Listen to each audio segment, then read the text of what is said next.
Bon réveil matinal à tout un chacun. Donc, je vous dis encore bonjour. Donc, de passage aussi, je remercie Mouché Thiam et aussi tous les téléspectateurs de Diofior TV qui nous suivent aussi en direct sur YouTube. Et j'en profite aussi pour saluer aussi l'ensemble des membres du groupe de la réflexion philosophique, notamment aussi Cheikh Anne, que je remercie aussi de passage. Je salue aussi l'ensemble aussi des groupes, ou bien du groupe Les Philosophes, notamment aussi mon ami Mor Ndiaye et aussi Alex. Sorna aussi, je le salue aussi. Je salue aussi l'ensemble aussi des membres du groupe Les Amoureux de la Sagesse, notamment aussi mon ami Simon Ismaël Agnan, que je salue aussi. Je salue l'ensemble aussi du complexe scolaire Tiramahatra de Diofior et tous les spectateurs aussi de Diofior TV. Et donc, sans pour autant tarder, aujourd'hui, donc, notre thème de réflexion va s'intituler autour de la pensée philosophique, mais aussi avec la religion. Et ce sera donc l'objet d'aujourd'hui maintenant de postuler la thèse selon laquelle, ou bien les gens ont tendance aussi à asserter que les philosophes ne croient pas en Dieu.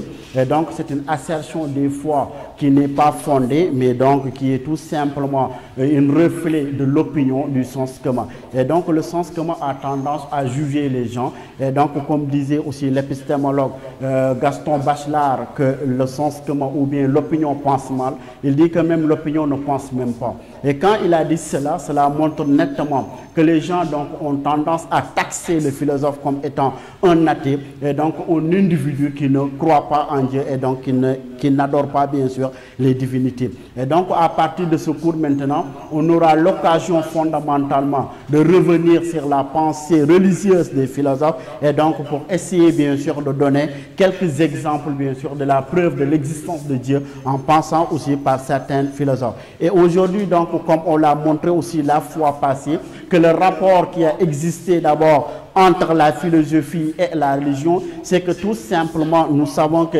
la philosophie, elle est née au 6e siècle avant Jésus-Christ. Et quand on dit que la philosophie, elle est née au 6e siècle avant Jésus-Christ, et donc cela fait donc apparaître qu'avant la naissance de la philosophie, au 6e siècle avant Jésus-Christ, il a donc existé, c'est ce qu'on appelle les premières approches du réel.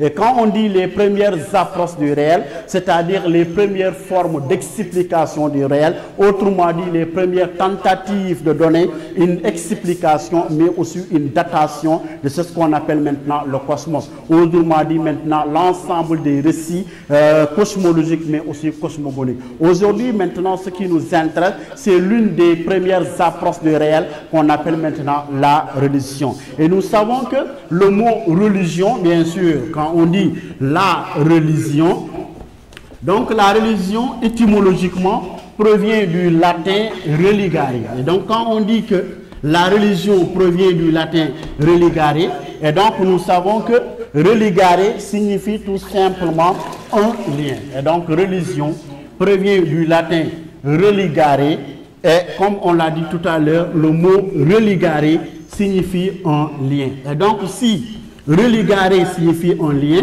et nous savons que dans le mot lien, il y a donc le verbe lier ou le verbe relier. Et quand il y a le verbe lier, et nous savons qu'on a tendance à lier deux bouts. Et quand l'individu est donc en tendance de lier deux bouts ou deux objets, et donc la religion serait donc un lien ou bien quelque chose qui va nous permettre de relier. Et ces deux bouts, c'est d'abord ce qu'on appelle l'homme. Et donc il y a l'homme qu'on va relier à une force extérieure. Et cette force extérieure, c'est quoi? C'est ce qu'on appelle donc Dieu.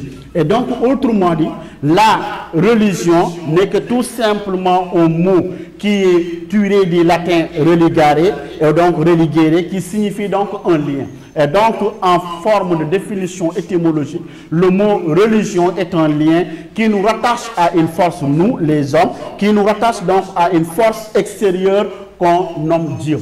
Et ce dernier maintenant témoigne ou bien veut ce qu'on appelle une soumission dogmatique. Raison pour laquelle nous savons que la religion est purement dogmatique. Et quand on dit La religion, elle est dogmatique, et donc on va parler de cette notion du dogme. Et le dogme, c'est quoi? Le dogme n'est que tout simplement une croyance aveuglée. Et cela montre que l'individu, ou bien toute personne adhérant à une religion, doit tout simplement adopter la religion de façon donc dogmatique. Autrement dit, sans pour autant se poser des questions, sans pour autant maintenant remettre en question. Et c'est pour cela que dans les caractéristiques de la religion, il faut donc noter bien sûr le dogmatisme absolu, mais aussi fondamentalement l'obéissance, la soumission. Dans la religion, le croyant aussi ne s'interroge pas. Autrement dit, on n'ose pas remettre en cause, on n'ose pas remettre en question ce que disent les textes sacrés. Et c'est pour cela que le croyant, quand il interprète toute chose, il l'interprète en fonction des écrits saints, parce que l'individu n'a pas cette liberté de penser quand nous adoptons dans une religion. Et maintenant, nous savons que la philosophie, elle est née au 6e siècle avant Jésus-Christ. Mais avant sa naissance, on a montré qu'elle a été sous la tutelle de la religion. Autrement dit, que la philosophie était entièrement dépendante de la théologie. Et quand on parle de la théologie, nous savons que la théologie n'est que tout simplement la science sur Dieu, ou bien sûr une science qui va essayer bien sûr de montrer l'existence de Dieu fondamentalement. Et cela aussi c'est la même chose avec la religion. Et donc la théologie et la religion ne sont que des synonymes. Et donc quand la philosophie au 6e siècle avant Jésus-Christ, elle est née, elle est donc entièrement placée sous la tutelle de la religion. Et cela montre que la religion donc jetait un regard de contrôler aussi la philosophie. Et durant cette période du 6e siècle avant Jésus-Christ, l'histoire a montré qu'aucun des philosophes, qu'aucun penseur n'a osé défendre des thèses que la religion, que l'Église n'acceptait pas, sans pour autant ne pas courir à des représailles, à des emprisonnements, voire même à des condamnations à mort. Et c'était le cas bien sûr de Protagoras, de Giordano Bruno qui a été brûlé vif pour sa théorie de l'univers infini. Spinoza aussi a été excommunié, exclu de la synagogue pour sa théorie de l'immanence de Dieu, mais aussi il y en a autant de penseurs. Même Socrate a été condamné aussi pour avoir rejeté les dieux de la cité et aussi introduit d'autres divinités. Cela donc laisse apparaître que durant cet intervalle du 6e siècle avant Jésus-Christ jusqu'au 18e siècle, la philosophie était entièrement dominée par la théologie. Autrement dit, la philosophie était servante de la théologie. Mais paradoxalement, ce qu'on a noté, que durant cette période, il y a eu tout simplement des condamnations, même si, mais aussi dans cette période, les écrits saints, ou bien en tout cas les hommes religieux, employaient les philosophes pour tout simplement essayer de consolider les écrits saints. Notamment, bien sûr, on s'est rendu compte, bien sûr, des œuvres d'Aristote. Pourquoi Aristote? Nous savons que si on parle de cette branche de la philosophie qu'on appelle bien sûr la métaphysique, et que le mot métaphysique a été bien sûr inventé par Andronikos de Rhodes, qui au 1er siècle avant Jésus-Christ, en classant les œuvres d'Aristote après sa mort. Et donc Andronikos de Rhodes s'est rendu compte que parmi les œuvres d'Aristote, il y a bien sûr des œuvres qui traitaient de Dieu, de l'âme, et donc il les classa sous le nom de Metaphysica. Mais avant, bien sûr, le grand bien sûr Aristote, j'ai dit qu'on s'est rendu compte que l'humanité a eu donc à connaître l'un des premiers penseurs qui a eu donc à nous fournir une explication logique sur l'existence de Dieu. Et ce penseur, c'est donc ce gars qu'on appelle Parménide. Et quand on dit que Parménide, bien sûr que Platon a tendance à dire qu'il est le précurseur de la philosophie, il est bien sûr le père fondateur de la philosophie. Et concernant les pères fondateurs de la philosophie, il y en a de quatre. Il y a des gens qui disent que Thalès est le père fondateur de la philosophie. Il y a d'autres qui disent que bien sûr ce n'est pas Thalès, mais c'est Pythagore qui est le père fondateur de la philosophie. Il y en a aussi d'autres qui vont attribuer la parenté de la philosophie à Parménide, mais aussi d'autres vont dire que c'est Socrate. Maintenant, c'est Parménide aujourd'hui aujourd'hui, qui nous intéresse un tout petit peu pour sa démarche, pour essayer bien sûr de montrer l'existence de Dieu et bien sûr de montrer quelle est la parenté, mais aussi quel est le rôle que le philosophe doit jouer pour maintenant montrer que Dieu existe. Et c'est pour cela que dans un ouvrage intitulé L'Éliade, Parménide a fait la distinction entre deux formes de discours. Il dit qu'il y a un discours donc trompeur, et dans le discours trompeur, il a eu donc à classer ce qu'on appelle l'arché présocratique. L'arché, le principe à la base de toute chose, le principe originaire du monde, que Parménide a dit que tout simplement que l'arché était une réflexion donc oiseuse. Autrement dit, que les présocratiques n'ont même pas philosophé. Selon Parménide, les présocratiques ont raté la question par essence, la question première. Et cette question, c'est tout simplement qui a créé le cosmos. Il dit que les présocratiques n'ont tout simplement s'interrogé sur les éléments qui constituent le cosmos. Autrement dit, l'eau, la terre, bien sûr le feu extra, qui sont des éléments de ce cosmos. Mais il dit que la question donc par essence devrait être qui a créé l'univers. Et à cette interrogation, il l'a montré dans son discours logique où il va parler de l'être. Et donc dans le discours logique, quand il est revenu sur l'existence bien sûr de l'être, il va donc montrer comment l'individu ou bien comment les gens maintenant doivent essayer de remonter jusqu'à ce qu'on appelle l'être en tant qu'être. Et c'est pour cela qu'il a amené une justification logique. Et dans cette justification logique, il va partir de deux prémices. La première prémisse, c'est l'être est. Et donc l'être est. Et l'autre, il dit que l'être ou bien être n'est pas. Donc l'être n'est pas. Et donc, si on se réfère à ces deux prémices, nous savons que être ici renvoie à Dieu. Parce que c'est le Dieu transcendantal, le Dieu donc suprême, qui est différent du petit être que nous sommes, des êtres donc qui sont voués bien sûr à disparaître. Mais aussi le verbe être signifie donc ce qui existe. Parce qu'avant quelque chose est, il faut donc que la chose existe par nature. Et nous savons qu'ici aussi, le verbe être qui est conjugué au présent de l'indicatif à la troisième personne du singulier aussi, montre que c'est le verbe aussi exister. Et donc, si le verbe exister est là, et donc nous aurons que existe.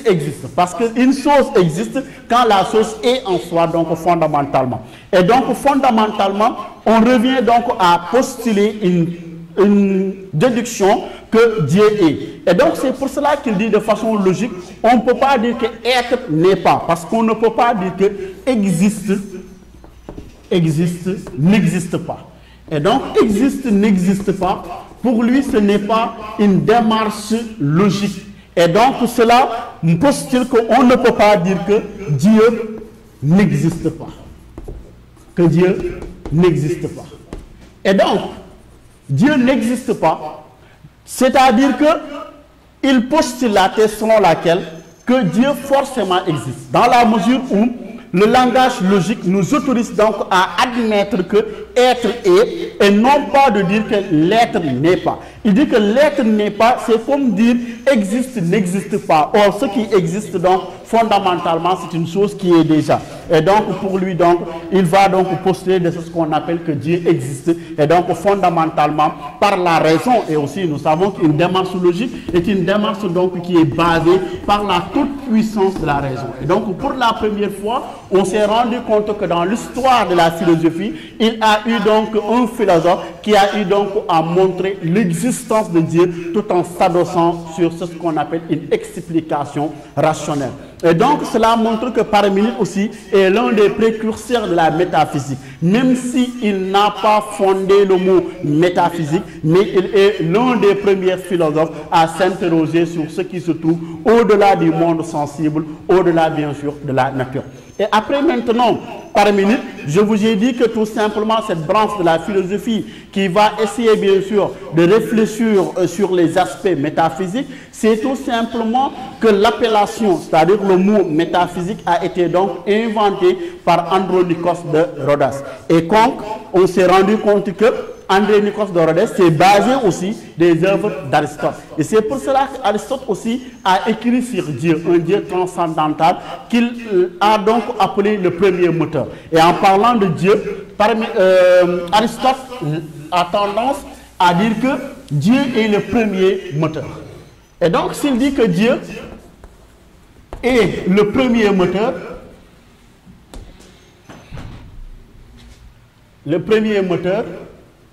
et donc, cela permet à tout un chacun de connaître donc la position ontologique d'Aristote. Et cette position montre que lui, il a classé que nous, ou bien dans cette cosmos, il y a des moteurs. Mais le premier moteur qui fait fonctionner tous les autres moteurs, c'est Dieu. Et donc, fondamentalement aussi, il est l'un des précurseurs, bien sûr, qui a eu à montrer l'existence de Dieu. Et aussi, quand nous parlons de l'existence de Dieu, fondamentalement, on ne peut pas omettre un penseur qu'on appelle Descartes. Pourquoi René Descartes? Parce que l'histoire a pu montrer que, parlant bien sûr de la conception cartésienne de l'existence de Dieu, et on se rend compte qu'il y a bien sûr quelque chose qui s'est passé entre Descartes, Galilée et le cardinal de Bérou.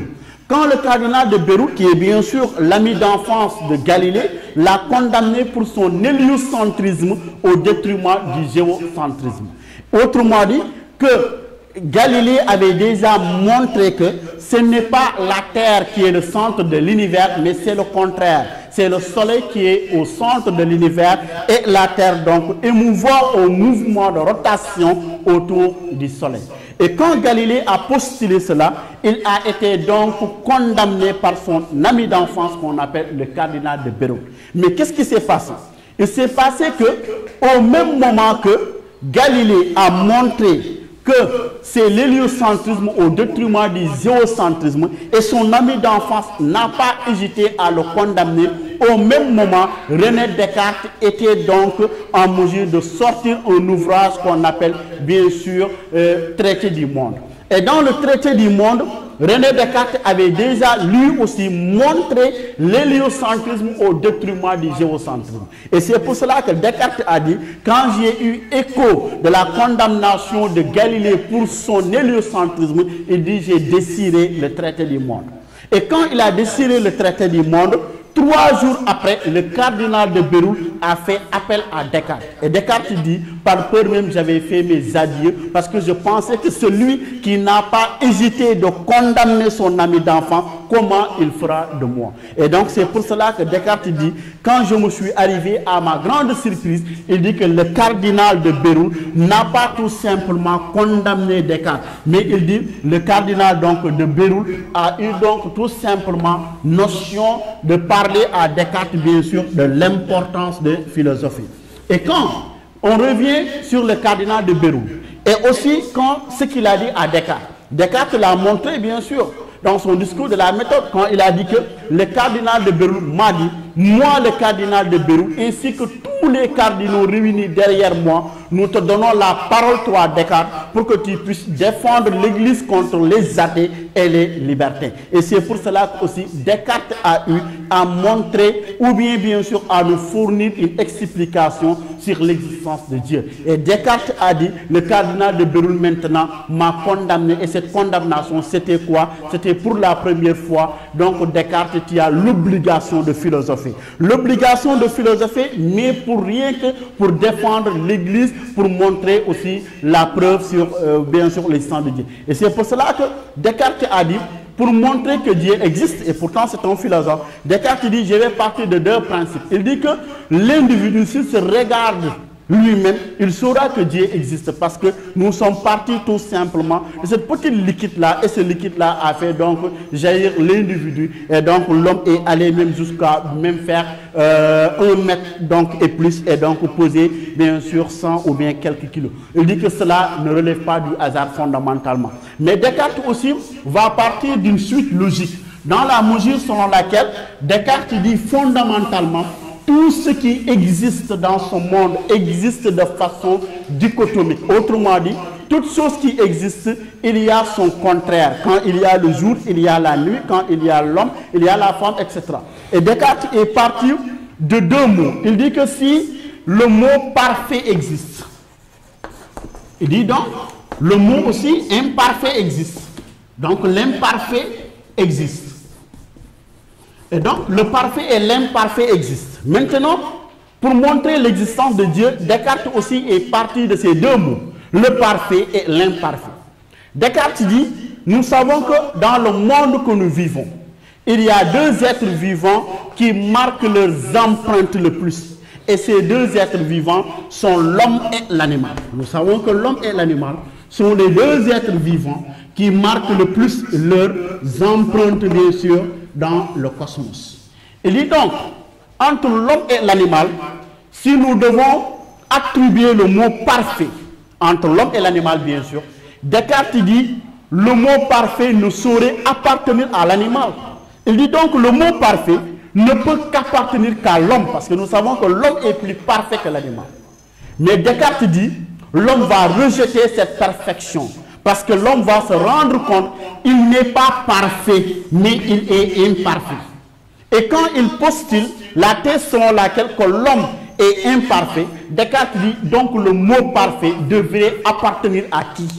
Et à partir de cela, René Descartes s'est rendu compte que le mot parfait ne peut appartenir qu'à celui qui a créé le monde. Et celui qui a créé le monde n'est que tout simplement Dieu. Par une suite logique, Descartes aussi a démontré l'existence de Dieu. Et donc cela montre que si les gens disent que les philosophes ne croient pas en Dieu, c'est parce qu'ils n'ont pas encore vu ou bien ils n'ont pas encore eu écho de l'histoire de la pensée philosophique.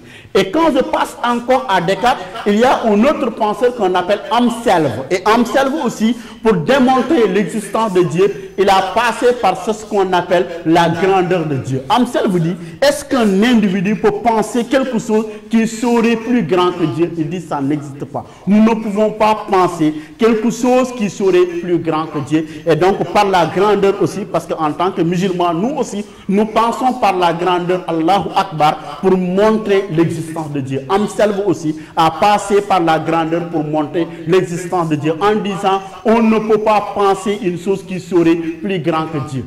Il y a aussi un autre penseur, même s'il n'est pas totalement philosophe, c'est un géomètre en même temps aussi astronome, Newton. Et nous savons que Newton aussi a montré l'existence de Dieu au soir de sa vie. Et quand il a étudié le cosmos en un moment donné, au soir de sa vie, Newton a fait une conclusion. Il a dit, l'arrangement des planètes, l'arrangement des étoiles et des comètes ne peut pas relever du hasard. Autrement dit, selon Newton, l'ordre qui existe dans la nature, cette harmonie qui existe dans la nature, entre les étoiles, entre les comètes, il dit ça ne peut pas relever du hasard. Il dit forcément, il y a quelqu'un ou quelque chose qui joue le rôle fondamentalement. Et ce rôle-là, c'est de veiller à l'ordre qui se trouve dans le monde. Et donc, à partir de cela aussi, il a eu donc à montrer l'existence de Dieu. Et donc, autant de philosophes ont montré bien sûr par des suites logiques qu'est-ce que c'est que la raison. Et c'est pour cela que Blaise Pascal avait accepté que l'homme est cœur et raison. Il peut accéder à la vérité soit par le cœur, il peut aussi accéder à la vérité soit par la raison. Et donc aussi par une démonstration logique, on a eu maintenant à montrer l'existence de Dieu. Et aussi, j'ai eu à tenir un débat avec un gars qui semblait être un tout petit peu athée. Et donc, à chaque fois, il disait que comment faites-vous pour adorer un Dieu que vous ne voyez pas? Un Dieu fondamentalement que vous ne savez même pas où le situer. Et donc, vous dites que ce Dieu existe fondamentalement. Et donc, je l'ai dit, à partir bien sûr de quelques explications, je peux te montrer l'existence de Dieu. Il m'a dit comment, et donc on s'est rendu dans ce qu'on appelle un petit banquier. Et à partir de cela, je lui ai tout simplement dit que tu es un animal. Automatiquement. Et il a riposté, il m'a dit non, je ne suis pas un animal, je suis un homme. Et je lui ai dit que tu es un homme, et donc tu n'es pas un animal, tu n'es pas un bête. Il m'a dit non, je suis un homme.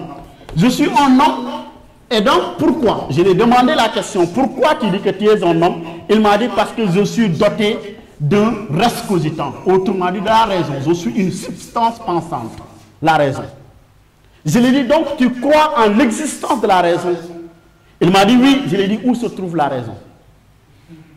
Et il m'a dit que la raison, non, je ne sais pas. Je dis pourtant, tu crois en l'existence de la raison sans pour autant ne pas savoir supplier la raison exactement. Je lui ai dit donc, fais de même avec aussi l'existence de Dieu. Mais je ne me suis pas encore arrêté. Je lui ai dit, est-ce que tu peux arrêter ta respiration pendant 10 minutes? Il m'a dit, non, donc je vais mourir. Je lui ai dit, pourquoi? Il m'a dit, parce que j'aurais pris le O2, c'est-à-dire l'oxygène. Je lui ai dit, est-ce que tu peux me montrer l'O2, où se trouve l'oxygène? Il m'a dit non. Je lui ai dit, pourtant, tu sens l'oxygène et tu crois que l'oxygène existe sans pour autant ne pas voir l'oxygène. Et pourtant, tu y crois. Je lui ai dit, notamment, c'est pour cela que Dieu existe. Et tout en chacun, si tu regardes bien sûr, à chaque fois, Dieu se montre sur différentes manières, sur différentes apparitions. Mais la preuve en est que ce n'est pas uniquement les philosophes qui ont eu à décliner l'existence de Dieu, mais surtout les scientifiques. Et c'est pour cela que je n'arrive pas à comprendre. On taxe les philosophes d'être des athées, et pourtant on ne taxe pas les scientifiques d'être des athées. Dans la science, on a noté qu'il y a deux branches. Il y a bien sûr le matérialisme, mais aussi fondamentalement l'empirisme. Le matérialisme, c'est quoi? C'est une doctrine scientifique qui postule que toute connaissance, toute vérité doit provenir de l'observation de la matière. C'est pour cela que la démarche scientifique commence par l'observation, l'hypothèse, l'expérience, vérification. Tu ne peux pas rester là et dire au réparateur de téléphone que mon téléphone ne marche plus. Il faut que le réparateur te dise, amène le téléphone, parce qu'il doit observer. C'est ça la démarche scientifique. Et c'est pour cela qu'ils conçoivent une vérité qu'à partir de l'observation. Et c'est pour cela que les matérialistes disent que Dieu n'existe pas dans la preuve où ils ne peuvent pas voir Dieu. Et l'autre courant, c'est ce qu'on appelle l'empirisme, qui est une doctrine bien sûr scientifique qui postule que toute vérité est issue de l'expérience. Or, toute chose qui n'est pas vouée à l'expérimentation n'est pas une chose qui n'existe pas. Et donc, forcément, pour eux aussi, Dieu n'existe pas. Mais les philosophes ont eu à défendre l'existence notamment de Dieu, surtout sa grandeur, surtout aussi l'immanence de Dieu avec Spinoza, comme je l'ai montré, qui a eu bien sûr à refuser cette méthode des prêtres qui consistait bien sûr à être dans un couvent, mais aussi à enseigner. Il a eu donc à le montrer. Maintenant, ce qui s'oppose entre la philosophie et la religion, à mon point de vue personnel, n'est pas tout simplement la religion elle-même, mais la pratique, c'est-à-dire l'usage de la religion.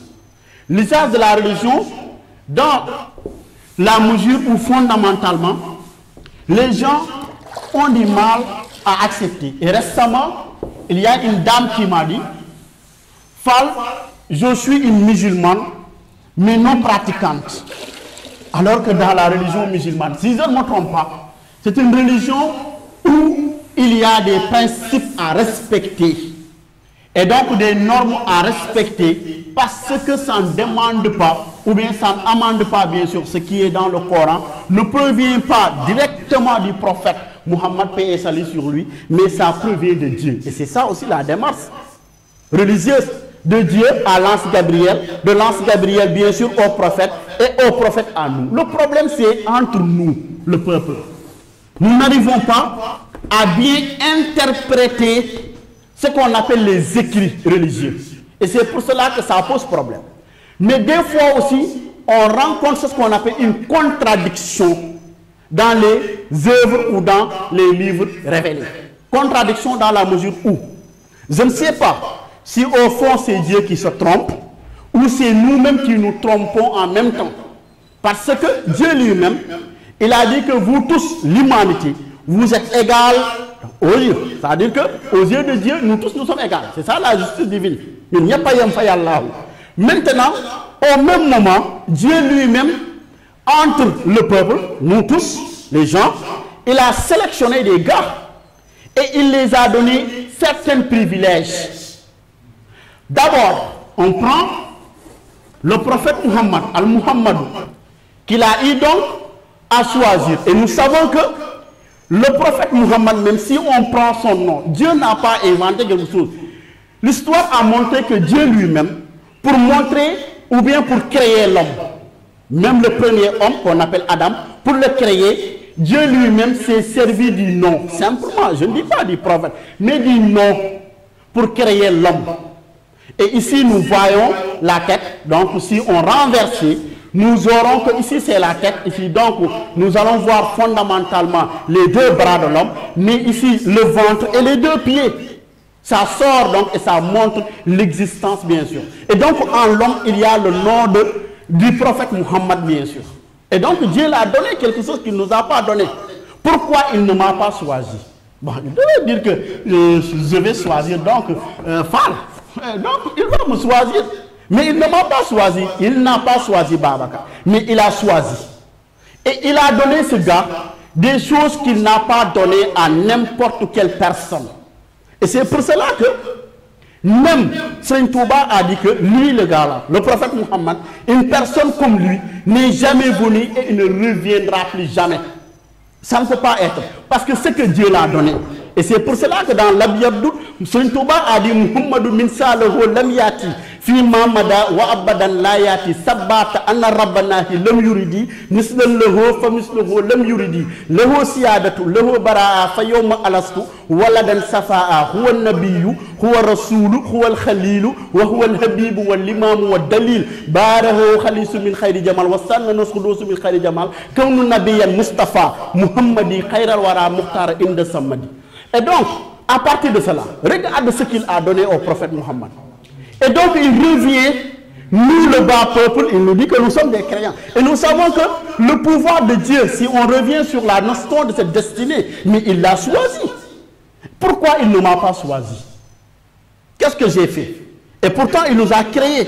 Et donc, c'est ça, des fois, ce qui se pose. Mais aussi, l'autre phase qui se pose, je ne sais pas, c'est Dieu, parce que en tant que aussi musulmans, on se rend compte que Dieu nous a dit de croire à l'ensemble des prophètes qu'il a dit. Et l'histoire, si je ne me trompe pas, a eu donc à montrer qu'il y a 124 000 prophètes. Et donc, 124 000 prophètes, ça c'est millions de... 124 000 prophètes. Et donc, prophètes. Donc, c'est 124 000 prophètes. Et donc, s'il y a eu 124 000 prophètes, et donc, parmi ces prophètes, notre problème c'est que, en tant que musulmans, notre problème c'est que nous croyons uniquement qu'au prophète Muhammad, et ça s'arrête là-bas. Non, non, non. Si je ne me trompe pas, un bon musulman devrait être en mesure de croire à l'ensemble de ces prophètes. Et c'est pour cela encore, je prends l'exemple de Serigne Touba.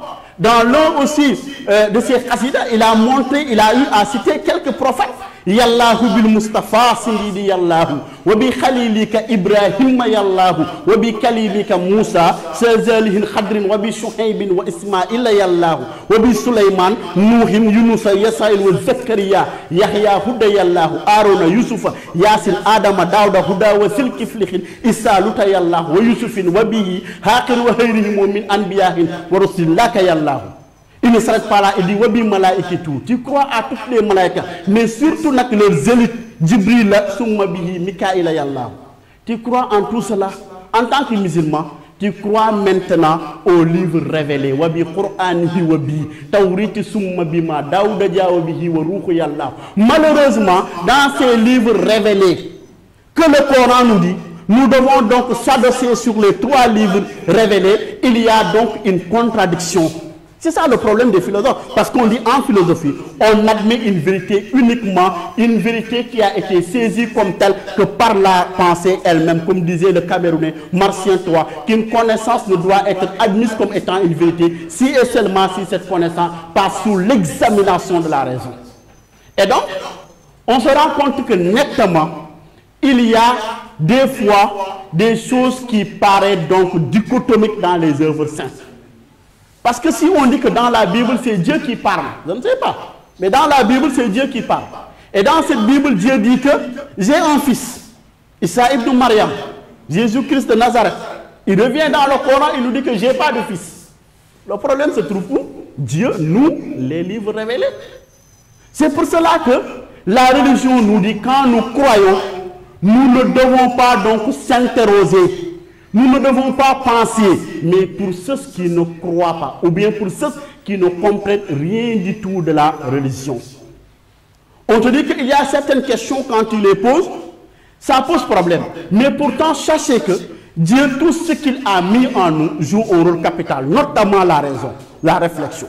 Et c'est pour cela que dans le Coran, Dieu, en appelant l'homme, il a amené, ou bien il a énuméré autant de noms. Etc. Mais l'histoire montrait que la certitude dans le Coran, Dieu est revenu en appelant l'homme, toi qui penses, toi qui réfléchis. Et donc cela montre que la réflexion n'est pas hormis dans la religion. Et que donc nous devons faire usage de la raison pour pouvoir donc fondamentalement. Cela montre que la philosophie, même si elle est là, et donc la religion aussi doit côtoyer la philosophie pour que toutes les deux s'avancent. Pourquoi? Parce que nous savons que toutes les deux ont une finalité. Et la finalité, c'est quoi? C'est de rendre l'homme meilleur, mais aussi d'aider l'homme d'accéder au bonheur. Nous savons que dans la religion, il y a autant d'interdits sociaux.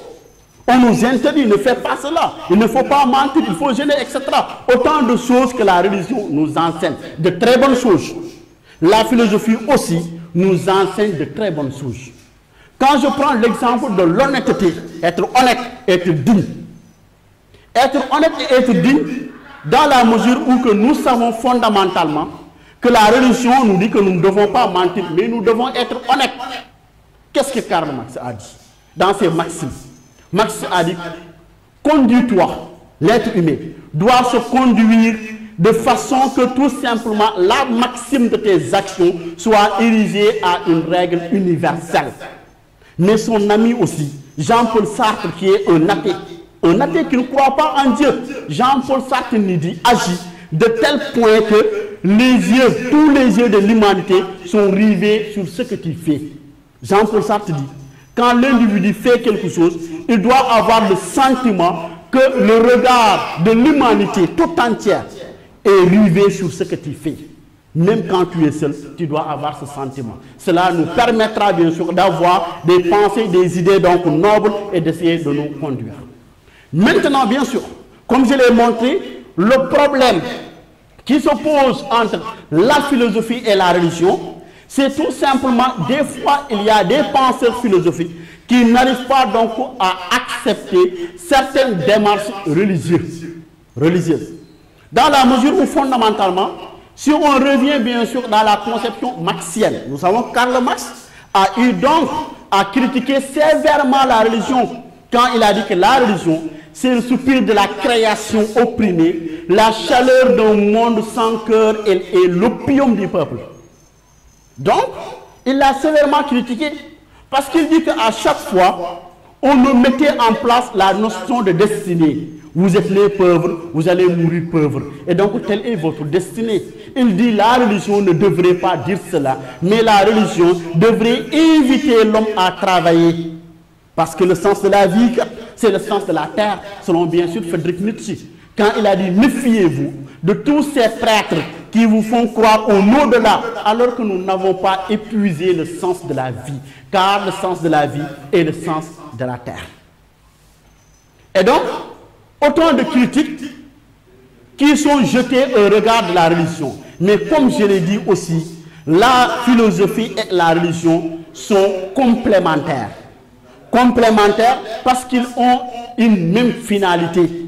Et la finalité, c'est comment faire pour aider l'homme, pour que l'homme puisse accéder au bonheur, pour que l'homme aussi puisse avoir aussi la paix ici, mais aussi que l'homme puisse s'épanouir dans l'au-delà. La philosophie aussi nous donne des directives, une bonne conduite. Et cette bonne conduite revient bien sûr à accepter Dieu et donc à s'y lâcher. Et c'est pour cela que quand on revient dans le pari pascalien, on se rend compte que Pascal, à un moment donné, a dit que bon, il y a autant de débats sur la croyance, sur Dieu existe ou pas. Il dit, faisons le pari. Et le pari, c'est quoi? Adorons Dieu. On n'en a rien à perdre. Après la mort, si Dieu existe, là, on sera achevé. Si Dieu n'existe pas, ce n'est pas grave, ça ne cause à rien du tout. Mais l'important, c'est de faire le pari. Et donc ce pari-là aussi, on peut l'employer avec les élèves en ce moment. Les élèves qui disent que l'examen aura lieu ou pas, faites ce pari, apprenez les leçons. Si l'examen se déroule dans de bonnes conditions, c'est bon, et vous allez y gagner. Si l'examen ne se déroule pas aussi, la connaissance sera là, et l'année prochaine vous allez faire. Et nous tous, nous savons que nous prions pour que l'État donc sauve l'année, et ce sera le cas, Inch'Allah. Et donc, en guise de résumé, j'ai dit qu'aujourd'hui, on a eu à attaquer le thème sur la philosophie et la religion. Et d'abord, on a eu à montrer une définition étymologique du mot religion qui est tirée du latin religare. Et religare signifie un lien. Et donc, la religion serait un lien qui rattache l'homme à une force extérieure transcendantale qu'on nomme Dieu. Et ce dernier veut une soumission totale en lui. Et ce qui fait que les caractéristiques de la religion sont la foi, le dogmatisme absolu, l'obéissance, la soumission, la pratique, absence d'interrogation, absence d'esprit critique. Et dans la religion aussi, le message n'est pas humain, mais le message est divin. C'est Dieu qui parle dans la religion. C'est pour cela qu'on n'ose pas le remettre en question, qu'on n'ose pas même y s'interroger. Et en même temps aussi, on a eu à voir l'opposé. Le discours philosophique qui est un discours libre et humain. Dans la philosophie, ce n'est pas Dieu qui parle, mais c'est l'homme qui s'adresse à ses semblables pour partager sa propre pensée, une réflexion personnelle. Parce que c'est ça la pensée philosophique, c'est une réflexion critique, mais aussi personnelle.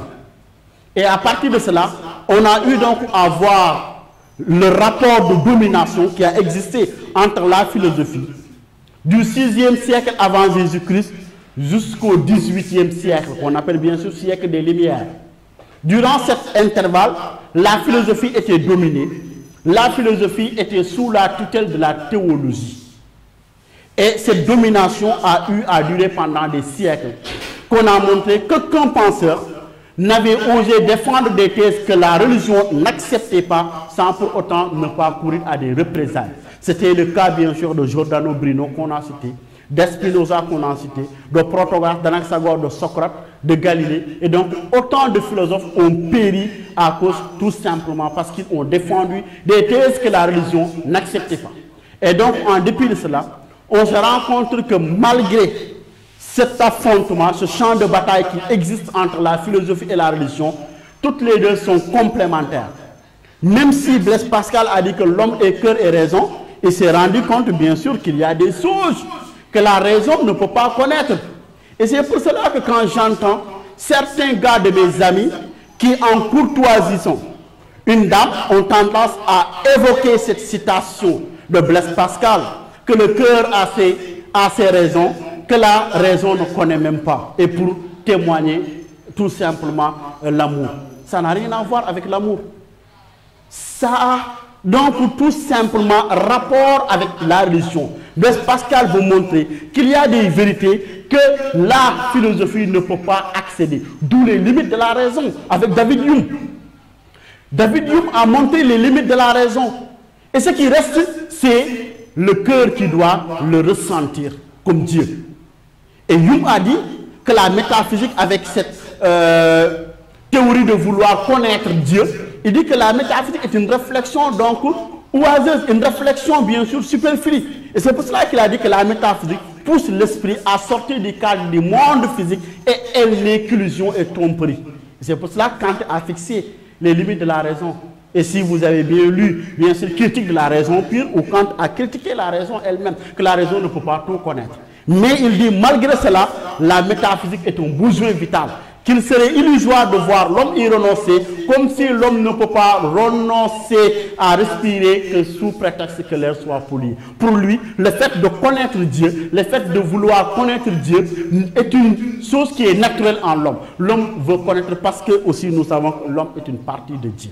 Et donc, en disant cela, on a pu encore montrer qu'il y a des penseurs qui veulent le rapprochement entre la philosophie et la religion. Mais il y a aussi d'autres penseurs qui disent que la philosophie et la religion n'ont rien à voir en commun.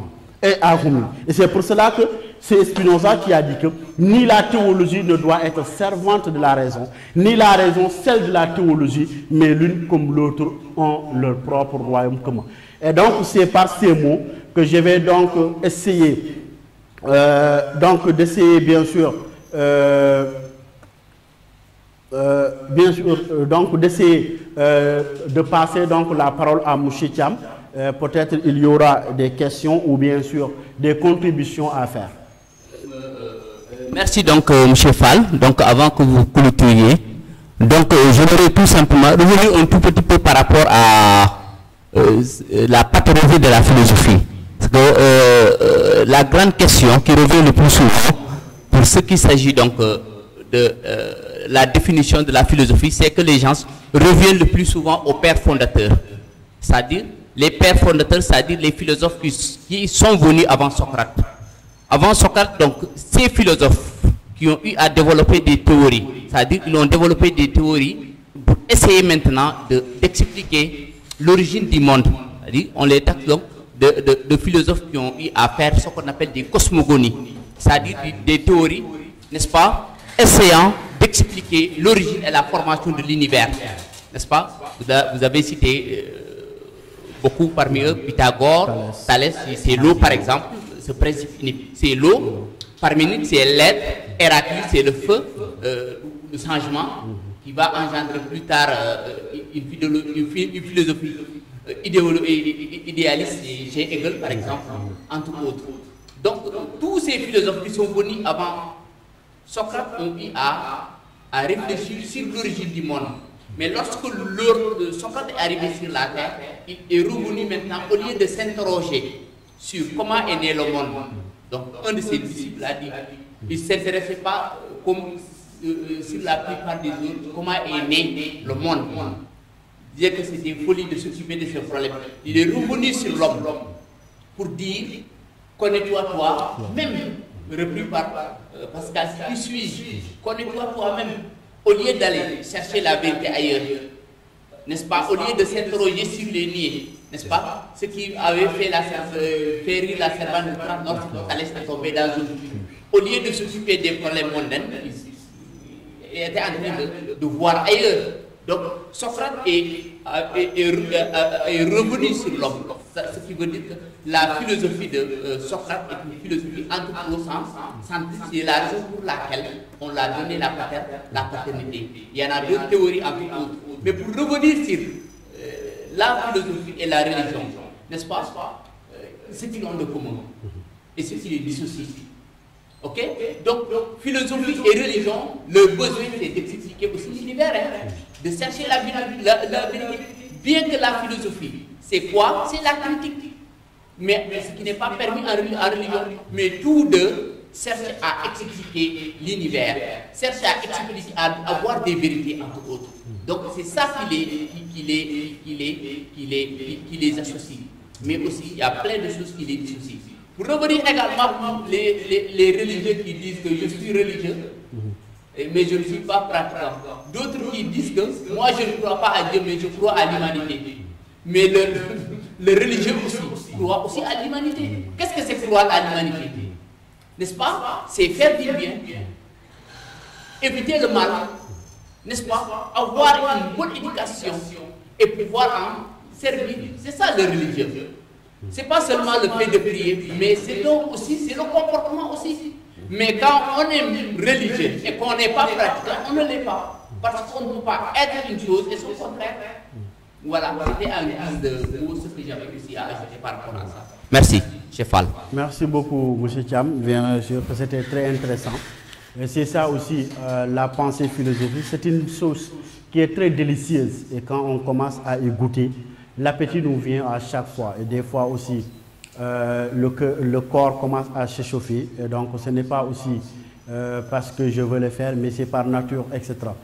Et donc aussi, j'ai eu à tenir en compte aussi de certaines suggestions que vous me faites aussi par téléphone, par intermédiaire aussi des amis proches, via aussi WhatsApp. Et comme je l'ai dit encore, je remercie aussi l'ensemble des membres du groupe, bien sûr, les philosophes, notamment bien sûr Mor Ndiaye, Alex, etc. Je remercie aussi les amoureux de la sagesse, que ce soit aussi Simon, mon ami de Djilas, Ismaïla aussi, et aussi d'autres de la réflexion philosophique, Cheikh Anne et consorts, etc. Et donc j'en profite aussi pour revenir, même si les gars vont encore critiquer, je ne peux pas ne pas les citer, parce que ce sont des êtres bien sûr qui me protègent et qui sont là pour moi, que ce soit aussi Khadim Bakessar, que je salue encore de passage, alias Friedrich Nietzsche, je le salue aussi et aussi je le demande aussi pardon. Je salue aussi mon frère, mon ami, mon marabout, Salih Bass Socrate, et donc fondamentalement aussi, c'est un gars aussi qui est là toujours prêt. Et j'en profite pour le dire aussi merci. J'ai reçu donc le masque, et donc j'en profite encore pour le dire que mon grand-père Socrate avait dit que dans l'humanité, il y a 3 groupes d'individus. Et ces 3 groupes d'individus sont d'abord, il y a ceux qui parlent des idées. Il dit que ces gens-là sont ceux qui ont l'esprit mature. Et donc les grandes idées, les grands hommes parlent de ce qu'on appelle les idées. Il dit les moins hommes parlent des événements et les petits hommes parlent des personnes. Et donc ceux qui parlent des personnes donc, sont tout simplement de petits hommes. L'importance en est qu'on va nous critiquer quoi que nous faisons, mais les critiques, donc, c'est une chose qui sont tout simplement là. L'ingratitude aussi, c'est une chose qui est acceptable, ce n'est absolument rien du tout. Et donc aussi, des fois, ça fait mal, dans la mesure où ceux qui ont allaité le sein de la connaissance en toi, donc qui reviennent, donc qui te jettent certaines donc, fleurs ou certaines pierres. Mais quand on ouvre le Coran aussi, on se rend compte que Dieu a dit « Innal insana li rabbihi lakanu ». Et quand Dieu dit cela, cela montre que l'homme est ingrat par nature. Et si l'homme est ingrat par nature envers son Seigneur, donc comment l'homme pourrait-il ne pas être ingrat envers donc bien sûr ses semblables. Et c'est par ce mot bien sûr que je remercie Diofior TV et donc de vous demander de vous abonner aussi, de vous abonner encore et n'hésitez pas aussi de nous envoyer aussi les suggestions et les critiques. Merci beaucoup, donc à la prochaine.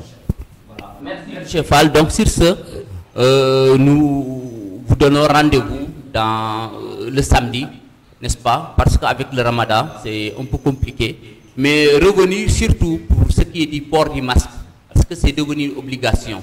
Parce que surtout, se laver les mains, c'est la première chose à faire. Se laver les mains parce que de la journée, il y a beaucoup d'occasions,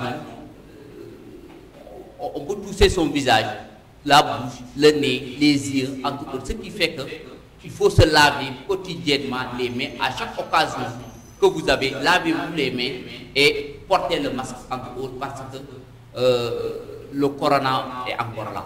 Voilà, sur ce, on remercie également Diofior TV, n'est-ce pas, de nous avoir donné cette opportunité, n'est-ce pas, pour profiter à l'ensemble de la population et à l'ensemble de tous ceux qui peuvent suivre également cette émission sur YouTube également. Merci également, M. Fall, pour la qualité de ta prestation. Voilà, on sait que ce n'est pas facile, mais on vous laisse avec Dieu. Merci. Merci, M. Fall.